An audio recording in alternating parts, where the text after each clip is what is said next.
Hello,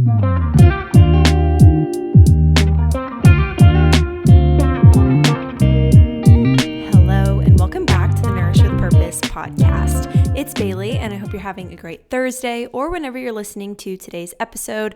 Just a couple of reminders, I will only be releasing episodes every other week, just so it's a little bit more manageable for my schedule and that I can show up and just continue to provide value. Thank you so much for being here. If you're enjoying the podcast, please share this with a friend. It always just helps to get this podcast in more people's ears, and just further my mission of wanting to share free, high quality advice and information with you, which is what I hope to provide every time that you are listening to the podcast. So today we are diving into the top things things that I would do if I were currently expecting or just found out I was expecting. I have not. If you are wondering where I'm at in my timeline, please listen to the Q&A episode that I shared a couple of weeks ago. It is not in the plans as of now, but that doesn't mean that I don't talk about it. Preconception health, like I've shared many times, is something I am ultra passionate about, just because I believe supporting your body well prior to pregnancy supports a healthy pregnancy and delivery. So there are so many pieces to this, but I think that a lot of women start a little too late. And that's not to put blame on us. There's a lot of things that we should be thinking about and focusing on, but not preparing your body for pregnancy can really impact not only your health, but the health of your baby. And there's something that I actually listened to this last week. It was, the On Purpose podcast by Jay Shetty. He had on Glucose Goddess, and she was talking about foods and micronutrients to incorporate during pregnancy to impact the ability for your body or your baby's body to build muscle in the future. You can also kind of predestine them for being a type 2 diabetic if you don't support glucose during pregnancy.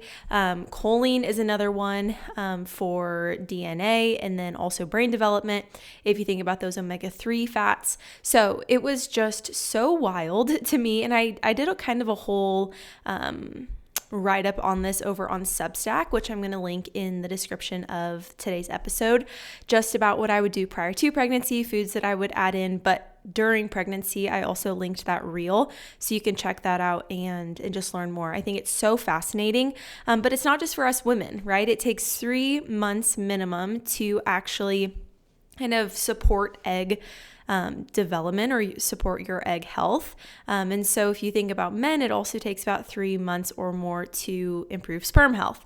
You need both, right? You need two to tango, for lack of better words. So it really does matter how you're both supporting your body, which is why I have started working with a lot of women in the realm of preconception health. I now have had a lot of women share with me that they're expecting, and it's just, I've always been passionate about what I do, but in the last 3 months, I've had 3 different clients tell me they're expecting, and I always kind of get to hear before everybody else does. And so it's just been really sweet and really special to be on this journey with them. And I don't know, I just think it's incredible. It's something that I am more passionate about than anything I've probably ever done within my business, which is why I just really talk about it a lot. So that was kind of a long-winded way of saying preconception health, that's the focus for me kind of here on out. That's not all that I'm going to share and talk about, but I just think it's so important, and I don't see a lot of people talking about it. So I want to be that person. I want you to, when the time comes, prepare your body well for pregnancy so you feel good during pregnancy. And then, like I said, you have a healthy, and I'm not going to say easy, I guess. I don't know what the right word is. A really good delivery experience. And not even that, because I think there's so many variables, but postpartum experience. That is something that I accredit how I supported my body prior to and during pregnancy. I credit my lack of, truthfully, difficulty postpartum.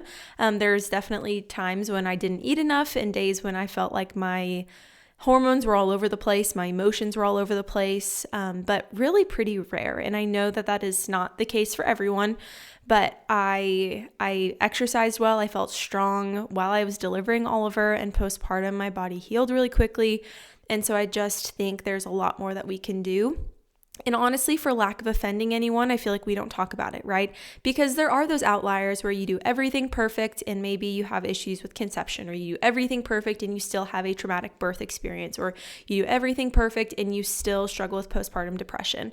And I will say I did not do everything perfect. I don't think anybody really does, but there are things you can do to at least increase the odds that everything will go smoothly, or most things will go smoothly. So that is just what I want to share with you.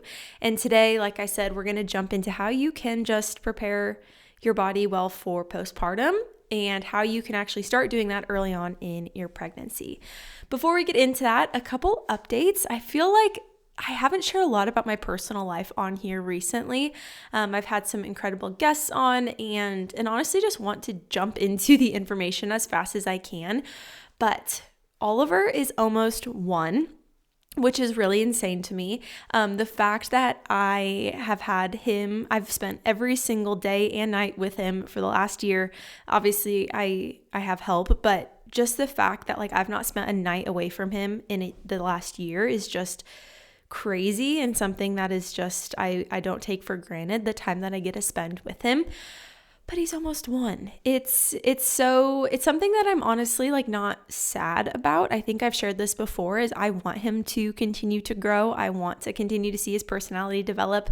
I've never cried putting his little baby clothes away. He's a big guy. He's 25 pounds, which is 1 pound heavier than the average for a 1-year-old. So he loves food. He loves anything that we give him. And it's just so fun to see him eat, see his personality just kind of come out.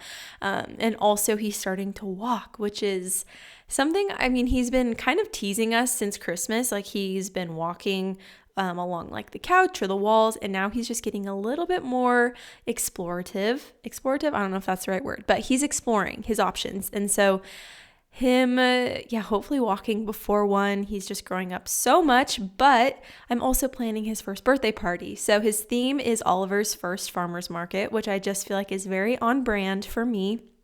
I'm going to do like an olive oil citrus cake for him, party subs, charcuterie with fruits and vegetables, and just have it feel really special for him. And we've invited, we're going to have a lot of people there, but we're lucky to have a lot of people in our life that we love and that love Oliver. And so just including them in this. And I've been sewing some. I will say I have a lot of things that I want to work on. I thrifted some sheets. What was this? Maybe a week ago, and I want to make some pants out of them.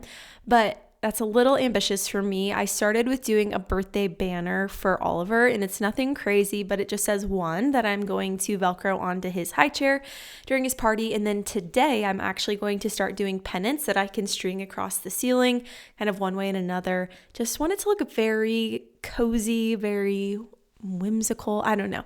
I just have a vibe that I'm going for. And so I also went on Amazon and ordered some cute little olive candles to put on his cake because his name is Oliver. I don't know, I just thought it was cute. And then there's this little duck candle that I have had saved since before I had Oliver, and I ordered that as well. It's a little duck with a party hat, and it has like 1 candle going up from like its back, and it's just the cutest thing. So there are some things that I've been getting, the small things like napkins and all that, kind of planning out the food. I also got berry baskets that I'm going to put a napkin in and that people can use as their plate. Just think it's really an adorable idea, and I spent way too much on them, but I'm telling myself we can reuse them even though they're cardboard, right? So anyway, hopefully this summer I can use them in my garden to share garden produce with neighbors or friends or family as well. So just really special. I love the planning of anything. I've told many people I wish that I could just create business ideas and create the logo, the vision, the aesthetic, the vibe of it, and then just sell it to somebody who can pay me a lot of money to do that, because there's a lot of ideas, a lot of creativity up in this brain, but execution is not always consistent when I have a lot of things going on. So I'm very excited for his party, planning that all out, and just honestly enjoying all the time that we get to spend with him. Oh my goodness, outside of that, what have I not told you? Well, like I said, I got a sewing machine, so I'm planning out projects. I want to start really thrifting fabric because it can get so expensive, but even like thrifting bed sheets. I got a really pretty like yellow floral print that I'm going to, like I said, make into pants. So I have a Free People pant that I love. I'm going to try to kind of mimic the structure of that and really just experiment. That is my hope with this. My grandma has taught me how to sew, and so I have some experience, not saying I know everything about it, but I do have some experience, and now I just need to sit down and be creative and just practice and trial and error these different concepts. So that's kind of a hobby, a new hobby for me. You know me, I'm a chronic hobbyer. So this is one I do see myself being consistent with, especially making Oliver some little bubble pants. I think would be so fun and adorable, or not bubble, but those barrel pants. Anyway, that's kind of the bulk of it. I have also been really loving meal prepping, and not meal prepping in the sense of like a whole meal, because that's overwhelming, and honestly, who wants to eat that day 4 when it's soggy and in the fridge? So I've been meal prepping pieces of a meal or pieces of a sweet treat that I'm going to have later. So I've been doing like my Snickers dates, been really, really loving celery juice. I do a whole clump of celery, and then I do 2 green apples and 2 lemons. It is so good. I have that with lunch almost every single day, especially having it with a high protein meal. It's just the most delicious and satisfying thing ever. It's just so good. And then I have my lemon ginger cubes that I do every single morning on an empty stomach. Never miss that. It's one of my favorite, slowly become one of my favorite parts. And if you don't like tea, or you have tried lemon ginger tea and you think it's disgusting, I also think it's disgusting, having the real deal is a game changer. Also prepping chicken salad. Anyway, I have a post on my Instagram, well, 3 posts actually. I've done that the last 3 weeks, is kind of documented what I've prepped. Did breakfast sandwiches this last week, which is super helpful to have. And yeah, just making my life easier. Having pieces made but not full meals is just what works best for me. Also very simple. I think it took me an hour to do everything, if not less. So worth it, and worth it to go into the next week with a full fridge of groceries and some things prepped. So let's get into the bulk of today's episode, which is talking about how, or I guess what I would do if I just found out I was expecting. Again, I'm not, but if I was, this is what I did and what I would do. Obviously, I have to share the Well-Nourished Mother Guide that I created. If you are in the stage of life, preconception, conception, it is such a valuable tool. Prior to and during pregnancy, I read probably 5+ books and a slew of research articles about how to eat during pregnancy, how to make sure my body was getting what it needed, how to make those weeks when you feel like throwing up after everything you eat, how you can make those a little bit more bearable. And that guide perfectly lays it all out, gives you all of just the snippets of information. It gives you information on how and when to increase calorie and protein intake, water intake based on your body changing. It focuses on the mind, the body, the how you can, I guess, take your partner along with you in this journey. Like I said, micronutrients, so what you need in each trimester and how you can get that with food, the exact amount that you need to hit that with food.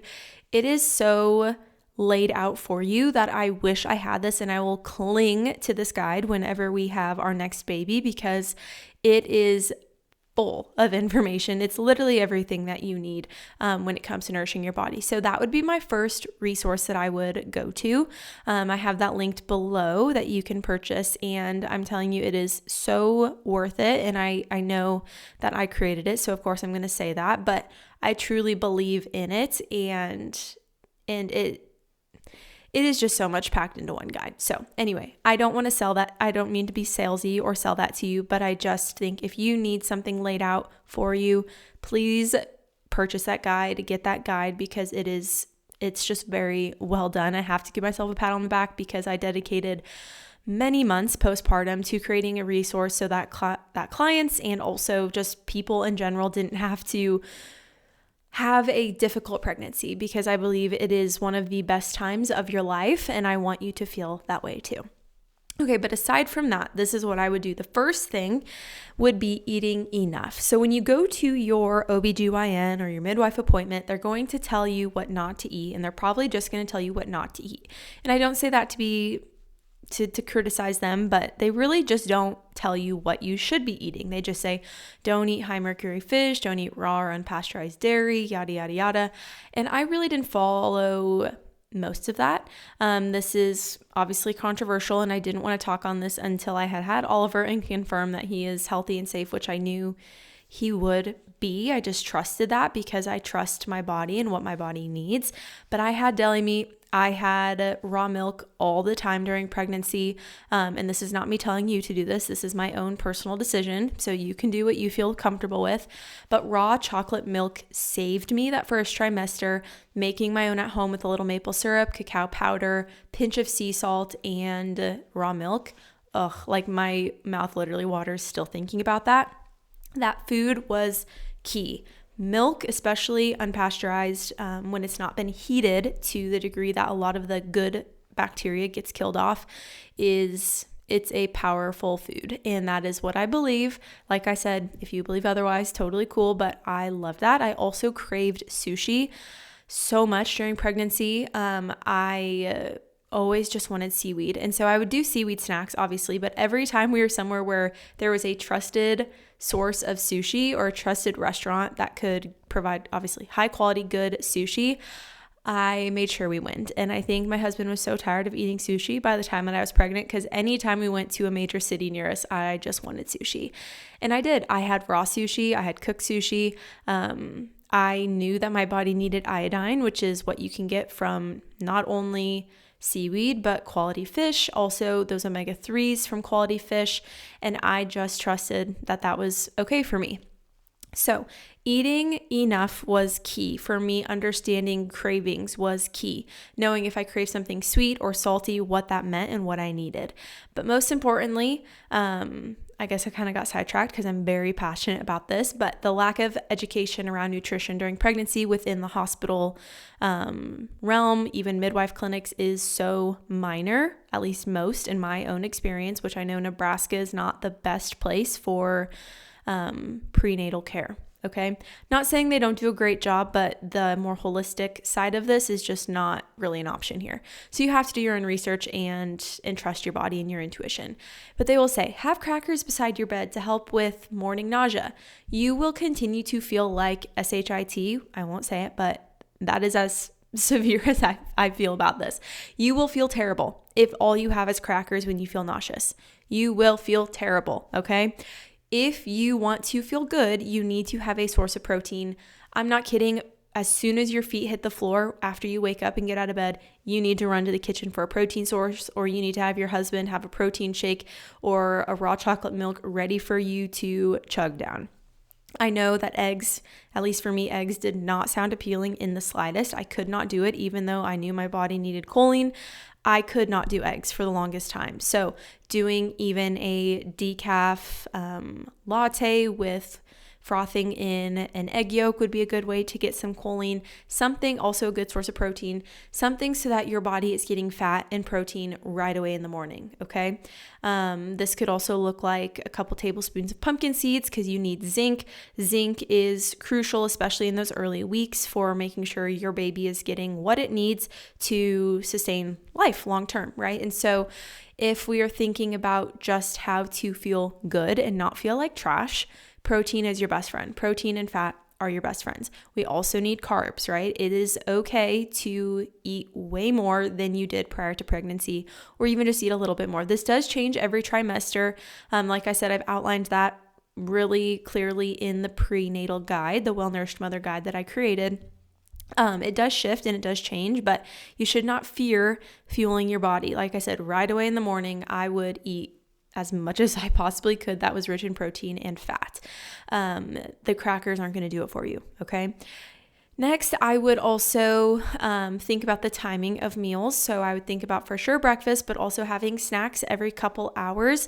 This doesn't mean your meals need to be huge, but even doing smaller, more consistent snacks can definitely help with supporting blood sugar, making sure that your body is not reaching a dip, and then you peak, blood sugar spikes, and then you feel off, dizzy, nauseous. We want to create stability within the body, so that is key there. Next, micronutrient focus would be choline, zinc, B vitamins, especially B6 early on in your pregnancy. Crucial. And so making sure either you are taking a prenatal. I truthfully could not choke a prenatal down those first 12 to 13 weeks. So I really had to just get it from food. And that is what I believe is the best form anyway. And so I was doing pumpkin seeds, I was doing dates, I was doing eggs as I could. Like I said, maybe frothing them into a hot latte.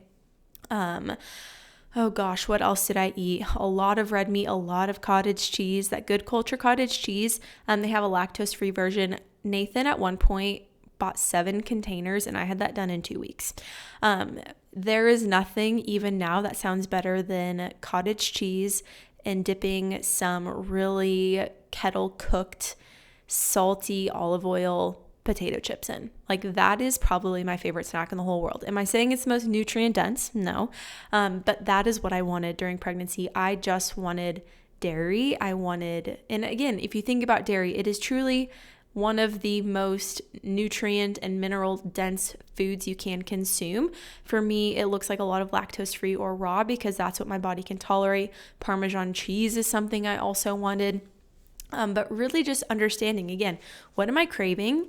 How can I give into that craving to a level that I feel comfortable, right? For me, I knew I needed iodine. I crave seaweed. I did sushi. Maybe that doesn't feel comfy for you. Totally cool. Seaweed snacks are a great option. I also did Brazil nuts because those are rich in selenium. I coated them in a high quality dark chocolate so I could get some magnesium. I really just found what I could get from food to try to kind of make my own multivitamin. Colorful plates, diverse nutrients, micronutrients, minerals.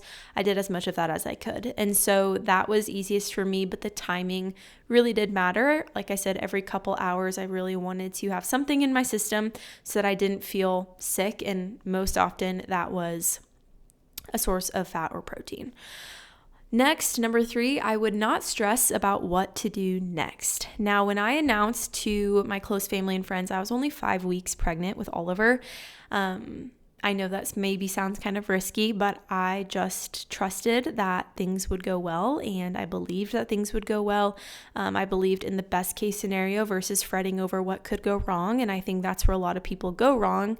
And I'm not saying anything negative happens, but they're like, well, you never know. I have this diagnosis. Maybe I'll have to deliver at 32 weeks or 36 weeks, or I just think there's a lot of hyperfixating on the wrong or on the bad or the potential for things to go bad.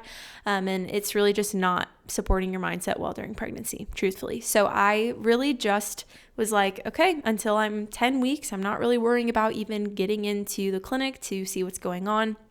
I still told family and friends, or close family and friends, like I said, pretty early on in my pregnancy and before I even had an ultrasound, because that just is what felt right for me.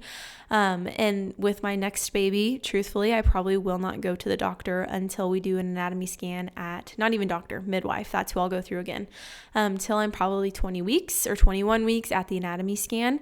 I know that is not typical and not something that everybody wants to do or will do, but I don't feel the need to go to the doctor every once a month to get my weight taken and my blood pressure taken. I don't see the need personally, right? I'm not saying if you're higher risk or you have stress around it that you shouldn't. This is, again, what I would do. And I just wouldn't. I don't know. I just don't want to. It felt like a waste of time. And I know that sounds harsh because, yes, obviously you care about the health of your baby. You want to hear their heartbeat. I just think those tools are something that I'll invest in myself and have at home so that I'm not going to a clinic. And I know sharing that's very controversial, but I just don't think I will. But don't stress about what to do next, right? You should do the responsible thing. You should do what you feel comfortable doing. But I remember when I told family and friends, and more so family, and this is not a dig on more so friends. This is not a dig on any of you because I love you all dearly if you're listening to the podcast, but there's a lot of have you made your first appointment? When are you going to the doctor? And I'm like, it'll happen when it happens. And Nathan and I really just had that approach to pregnancy, right? Like, we don't need to find out the gender until the anatomy scan. We'll find out soon enough. Like, we just want to enjoy every day, every week of pregnancy, and just trust that our baby is healthy, that they are well. And so that's just what we chose to do. We didn't hyperfixate on everything that I could eat or couldn't eat, or I don't know, just stress about the little things. I just wouldn't. Again, this next time around, I will be very hands off, and that is what I feel comfortable with. So, just not stressing about the small things. Next is I would sleep and rest as you need. There was one day, I think about this often, that I slept for probably 7 hours. I remember thinking like, oh, I have slept 14 out of the 24 hours today. Like, it was insane. So that is something that I just really think we need to listen to our body when we're tired and not try to fight through, push through. And I know that this is difficult when you work a job. I would get on client calls after waking up from a nap or after throwing up and try to put on a good face and look put together. And shockingly, surprisingly, clients never said anything. But there was one time that I remember I was supposed to get on a podcast interview, and she had messaged me. It was probably 20 minutes after I was supposed to be on, and I had been throwing up all morning. And I was like, oh, I'm so sorry. This was the last thing that I was thinking about today because I felt so ill.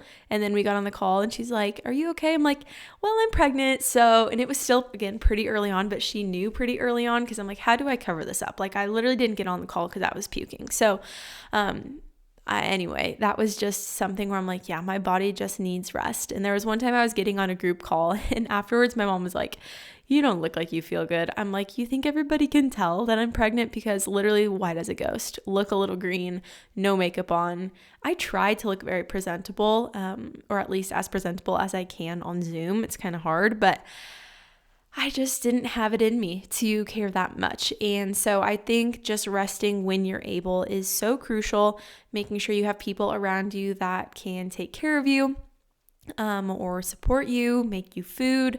My husband was great with all of this. Obviously he also works, and I just am so grateful to be in the situation where I obviously work and I create an income for myself, but he was able to work, and when I wasn't able to maybe work as much, he was able to kind of take things on. So very, very thankful for that to be our situation, and that I also can make my own schedule and choose when I schedule things. But resting when you can, so necessary, and your body needs more rest, right? Like I said, those first 12 weeks, I napped almost more than I was awake. And I think that is totally normal and totally okay. You have to think about the changes happening in your body. Your body is creating life. It has created life, but it is building a brain. It's building bones. It's building organs. Like, we have to not undermine what that is because it's so common. And I think pregnancy is so common that we don't often just think about how beautifully God has designed our body to carry life, create life, to develop a whole stinking human. Like, we can't just undervalue maybe, or underestimate like the need of energy that has. And so if you're tired, that's normal, and you can lean into that. The next one would be drinking water and prioritizing minerals, especially the major minerals like sodium, potassium, chloride, magnesium, and calcium. I wish that I would have had HTMA testing early on in my pregnancy, because this would have given me so much insight on what my body really, really needed into my second and third trimester. I think the timing of that, each trimester would honestly be so ideal, but it takes a while for your body to adapt to changes. And so I would for sure say like maybe halfway through your pregnancy, right when you find out, would be another great time to do HTMA testing, so you can understand your metabolic type, your deficiencies, and how you can best support them with food or supplementation if that's necessary. Herbals as well. There's a lot of conflicting beliefs on herbals, but I think if a doctor is going to willingly prescribe you a medication during pregnancy, you should trust most herbs, especially warming herbs that are, I wouldn't do peppermint. That's going to create a cold environment, or spearmint. But if you're doing something like a dandelion root or a raspberry leaf tea, I really see no issue with that. But obviously do your own research, not medical advice. Have to protect myself because there is a lot of varying opinions on herbs. But again, I think if they're giving you medication, I don't know, sometimes even like vaccines that not a lot of research to support on humans, actual humans, or you are the research that they're doing. And now I'm already kind of talking too much about this because I have a lot of opinions on that as well. I just would be apprehensive about anything and do your own research about anything if it doesn't feel right for you. I was not expecting to talk about this, but I did not do any vaccines during pregnancy, took no medications during pregnancy. I did not feel truthfully comfortable getting vaccines during pregnancy. And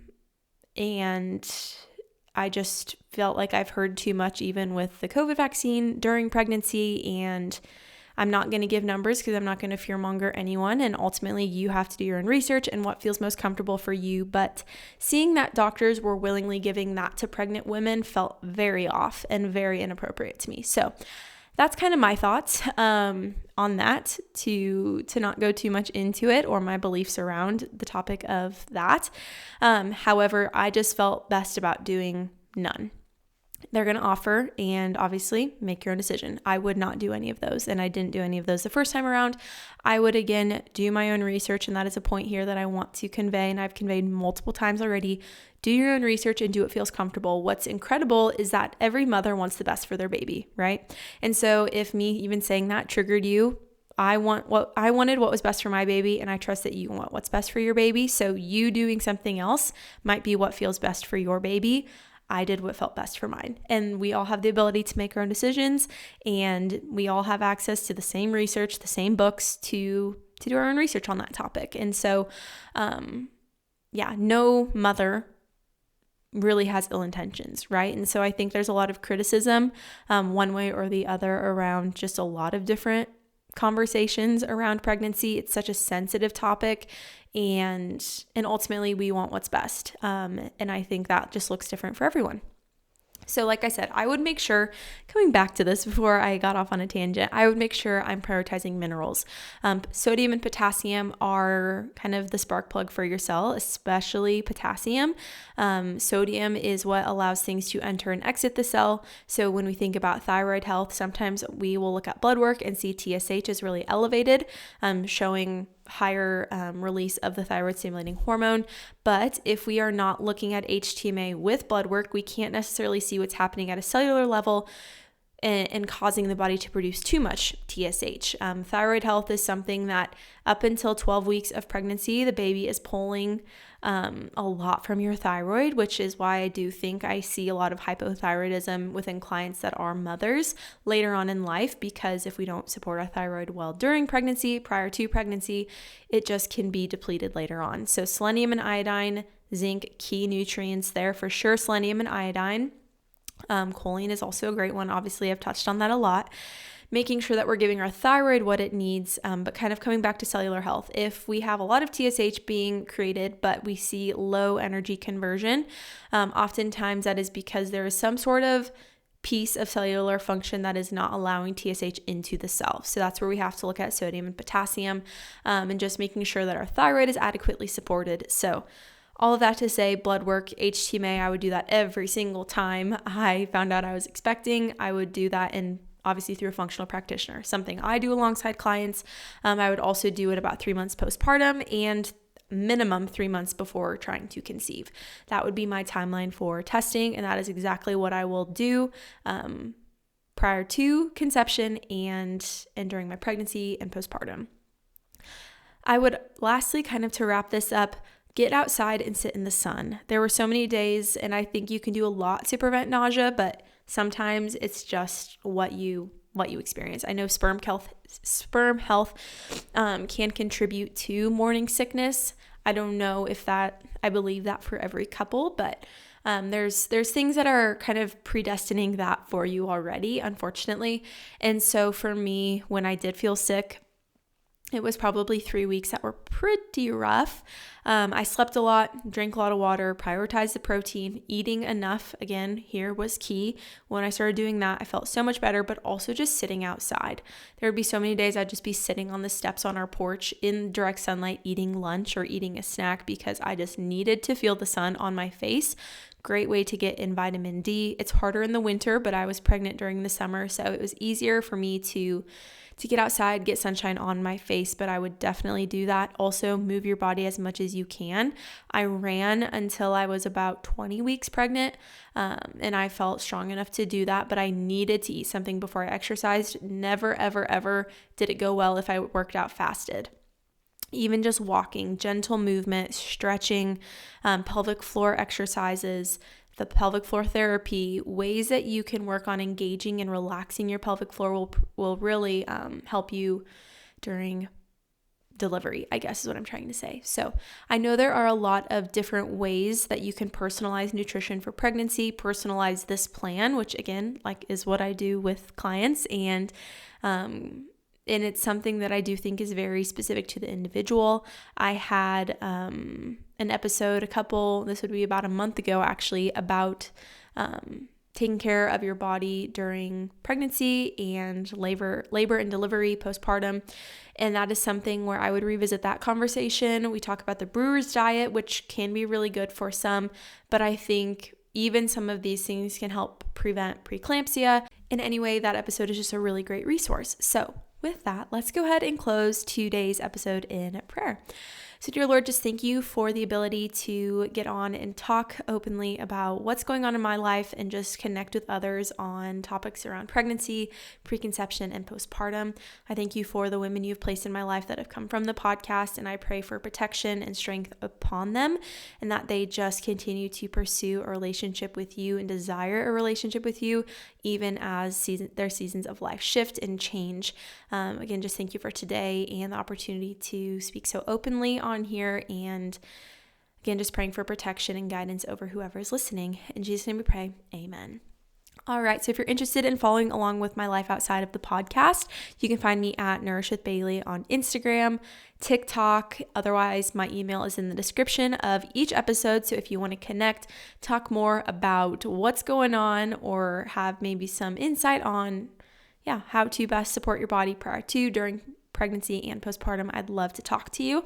Also, we'll have that prenatal guide linked below for you to check out, and my preconception plan linked below, which is something I'm not really shared too much about outside of the podcast, and touched on it briefly on social media, but something I am very much actively doing and just really enjoying. So with that, I will talk to you again in a couple Thursdays. Bye.